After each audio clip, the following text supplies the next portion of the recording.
Hi, I'm Josh, and this is a small video review slash massive overview of Jump Ultimate Stars. It came out last week Thursday over here in Japan, and I know quite a few people are wanting to import this game, so I thought I'd give you a pretty good look at what you can expect when you buy this game or if you want to buy this game. My first impressions are this game rocks, it's amazing. I own the first game in the series Jump Superstars, and I was expecting nothing but excellence, and I got nothing but excellence. Everything I could ever want to improve from the first game was improved in this second game. The graphics are great, the gameplay is great, and they've changed a few things around to make it more interesting and a lot easier for you. Plus I'll show you how well wireless works. Internet play, you can't beat that.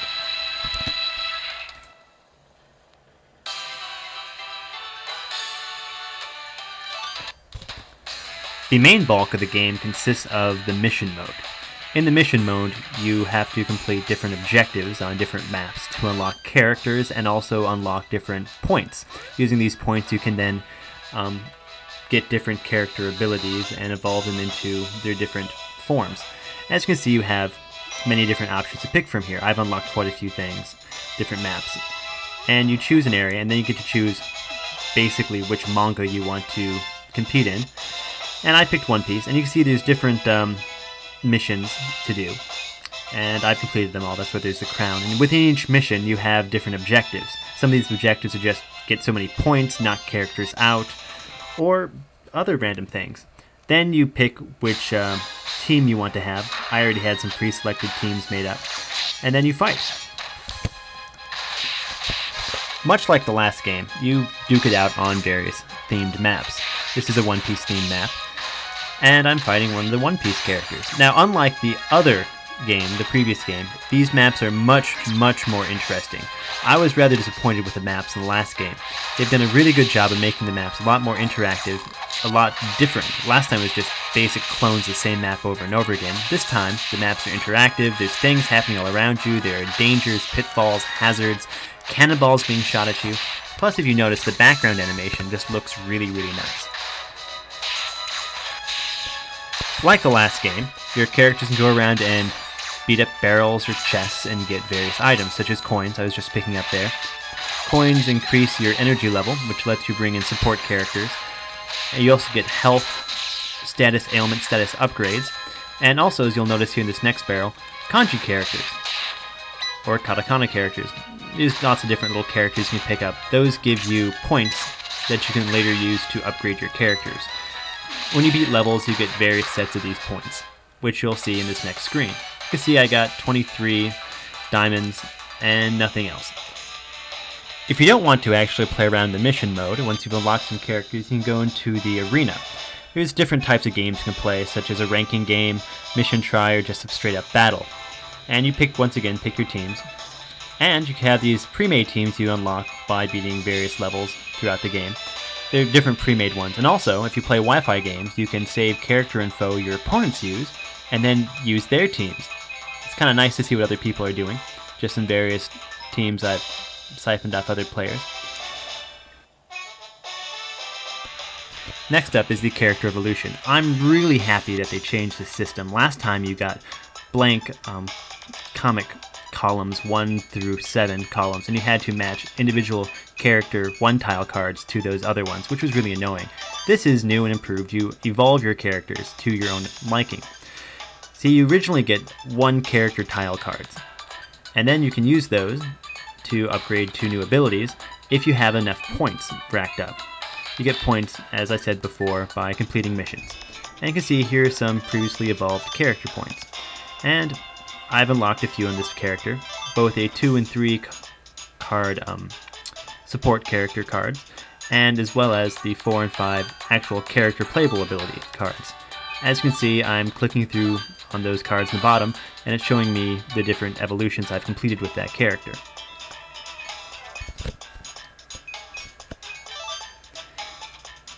If I had enough points, I would then unlock other things as well. It's quite interesting to be able to basically pick and choose which characters you want to improve and which characters you want to ignore. I'm pretty sure there aren't enough points in the game itself to unlock everything, which is kind of nice because you can get extra points by playing multiplayer over the internet. And here we have some more stuff. As you can see in the bottom, there are also different versions of a same character, like 2 6-card types of this one character, which you need to use points to unlock both of those. It's pretty interesting. Now let's make a new team using things we've unlocked. First off, we have to give it a name. Let's use a name in English. Just test works fine for me. Pretty easy. Now we have to go through and pick which characters we want. As you can see, it shows me the different sizes and shapes of the characters I've unlocked. Let's pick him and just drop him wherever I want to on this grid. And go back. And let's pick somebody else as well. You can have as many characters as you can fit on there, but you also have to include a 1-tile card and a support card. So let's pick someone different. There we go. Dragon Ball Z is fun. And let's move them next to each other. There we go. Now I'm going to put down a support card. Notice it twinkled up top. That means the 2 cards are related and give each other a little bonus. You can get different bonuses by combining characters from the same series, especially if they like each other, or characters that have the same sort of abilities. Let's add another support card. There we go. That one didn't twinkle because he's not next to a character that gives him the bonus, and neither did he. We can add another 1-tile card. They give extra bonuses. Now, an interesting thing is now you can assign a leader, as well as use the L and R paddles to activate cards, which is a really nice change from the last game. You have to try to punch the touchpad with your thumb while mid-game. Kind of hard when you have big thumbs. And there we go, another 1-tile card to round things out. If I can properly click it. There I go. And now we have a team. Just a standard team. And if you notice on the right-hand side, there's a little tiny kind of palette you can drop stuff onto if you want to try to rearrange things or test things out. Just drop them on there, then click them back and pull them back over again. Same as the old game.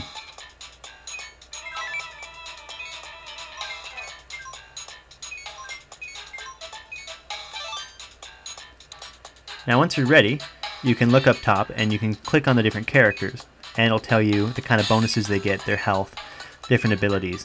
I'm sure it'd be really interesting if we could read everything that it says there. Nothing too interesting.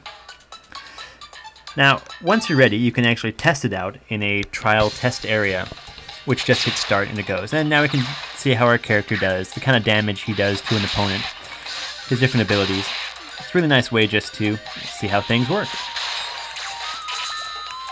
Pretty much the same as the last game. Switch back and forth, use the different abilities, test out your support characters. Quite handy. If you're not familiar with support characters, they're little 2 and 3 card characters you can hit and they'll do different things, such as attacking. They'll also cause status ailments on your opponents, give you a status boost, give you health, or just do overall nice things for you. Now if we go back through here, you can see, once again, I've got a lot of cards. And I have so many cards, it's really handy to organize them, such as picking out, just say, Naruto cards. Quite nice when you have a couple hundred cards to play with.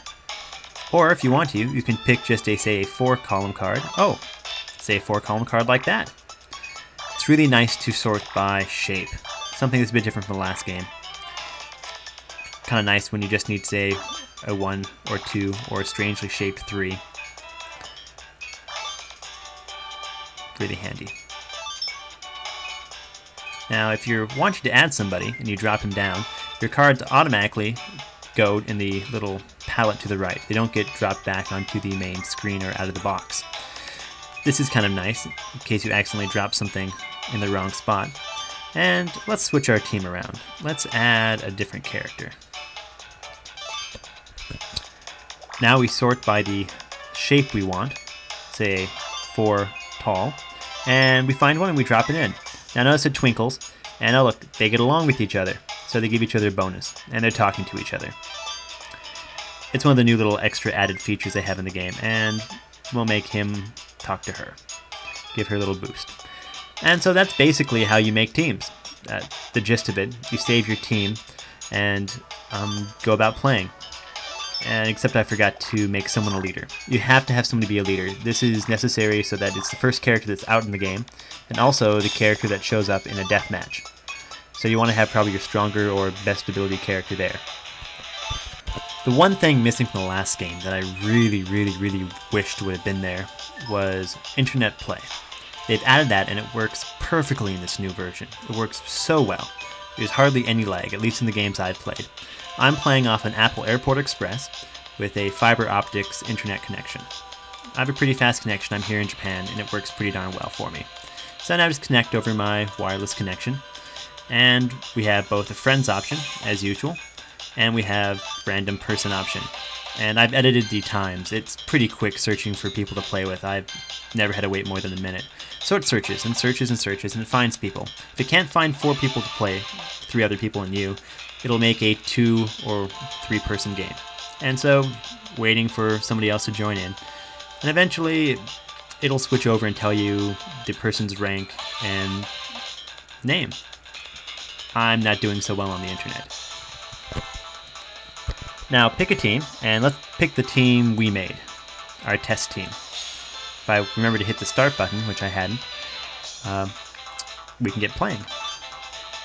Now it's just basically waiting for everybody else to confirm, and the person who's in charge of this game to select the different options. Deathmatch mode, point mode, which maps to play. And then you duke it out. In the bottom right you can see my internet connectivity option. And there's no lag if you notice. It's pretty darn good, pretty quick. Really, it's no different than playing the regular mission. From what I've found so far, I'm playing like 30 games online, is that most of the matches turn into a battle over who can knock everybody else off the edge of the map first. Like the old game, you can knock off the edges of the map and knock people off of them, which is what's happening all the time. People seem to make teams that basically excel in knocking people over, but luckily enough, you can grab on the edge in this new version. Not that it helps me out there. And yeah, getting my butt kicked by Japanese teenagers. See if I can pull myself out of this defeat. The nice thing about playing on the internet is you can see the different evolutions of characters without actually having to evolve them yourself. Different people have different preferences, and it's kind of interesting to see which characters work the best. Especially if you can't read Japanese too well or at all. It gives you some nice ideas on what you should be using your points to evolve.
When playing, you can tell how much health a person has by the amount of color they have left in them. The less health you have, the grayer you turn. The person who's in the lead has a crown above their player number. I'm in second place, I have 3 stars. And first player, he's in last place, he has 2 stars. Kind of lets you know where you stand. Somehow I'm able to pull off a win here. I get a last minute kill in just a second. Yeah, lucky me. And I win. Now notice I come in first and I get a whole bunch of extra bonus points there. Really handy, especially since you need some more points to unlock more stuff. With internet play, you also get the ability to download opponents' information. Download their team makeups, and then use those later as I showed before. And also download their stats that they got in the different battle arena areas. And here I have the option to save this person's information, and I'll choose yes. And I'll save his info as well. It never hurts to see what other people are doing. And that's wireless play. The last area is the database area. This just shows you all the basic information you've accumulated, such as your character info. You as an individual. Tells you how many points you have, how much you played, how far you went in the game. Also shows you everything you've currently unlocked and involved, which is nice, and shows you all the info up above on the top screen. You have music. If you evolve certain characters, you get things such as music or new maps, not just new character abilities. And here's a couple different songs, if you're really into listening to game fight music. They have a whole bunch of manga information, basic rundowns of characters and the different mangas, what they're all about. If you feel the urge to practice your Japanese, you can sit there and read everything. You also have the different movies. These are the movies that play when you enter a new area, one for each manga. And they're pretty lively, they're really nicely done. Nice little intro. Luckily I don't have to watch them once because they're kind of long, and after a while it would get kind of annoying each time you go to and from a different area in the mission mode. I'll zoom out here and show you what it looks like on both the screens.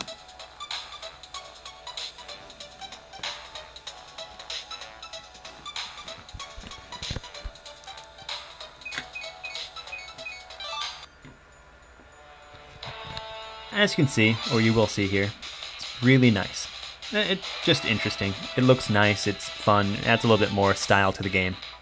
Not that the game needs any more style or prestige, it's just a nice little addition to it.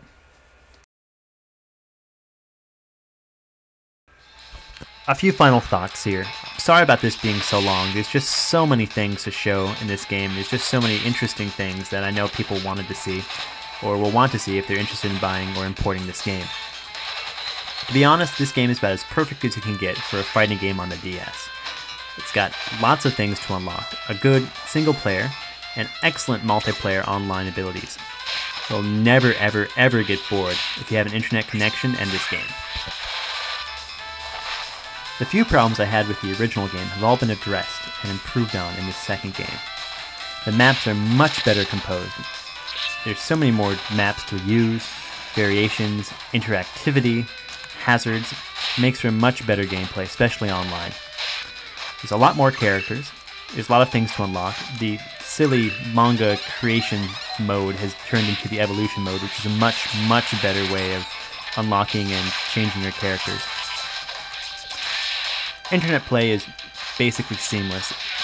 I've had a little bit of lag, but only once, and otherwise besides that I've had no issues. It's very smooth, very quick, very nice. If you don't know Japanese, you'll probably have an extremely difficult time playing this game. You need to know some, or find an online translation, which I imagine there will be within a month of this game being out. Just wait a while, all the big websites will most likely have everything laid out nice and simple for you. I've even had to have help on quite a few occasions figuring out the different missions I'm supposed to do on each map. I just can't figure some things out, my Japanese isn't that good, sue me. But once you figure that out, it's pretty easy. Online play is basically straight and simple. Creation mode's fairly easy to figure out. Just find an online translation if you import this game. On the note of imports, realize this game will never, ever, ever come out in the US, North America, in general, or Europe. There's too many different mangas involved in this game, and there are way too many different companies that own the different rights to these mangas in North America. So it's just never going to happen. There's just too many rights to go around. If you want to play this game, you have to import it. Plain and simple. If you want to import this game, I'd recommend going to play-asia.com. It's about $50 US to import. There's about 5,000 yen here in Japan to buy. If you do buy it, you can find all your info you want online. If you have questions, you can send me a message or just Google it. There's going to be tons of info out within a month, guaranteed. Definitely buy this game. It's going to be really hot in the import community, the import scene. It's the one game you should import for your DS. I mean, you can't get much better than this when it comes to fighting games. It's everything you ever wanted. It's a Smash Brothers Melee of the DS. It's just all around perfect. So anyway, enjoy the rest of these clips. Thanks for watching, and sorry about being so long. Have a nice time, and really, import this game. It's great. Thanks.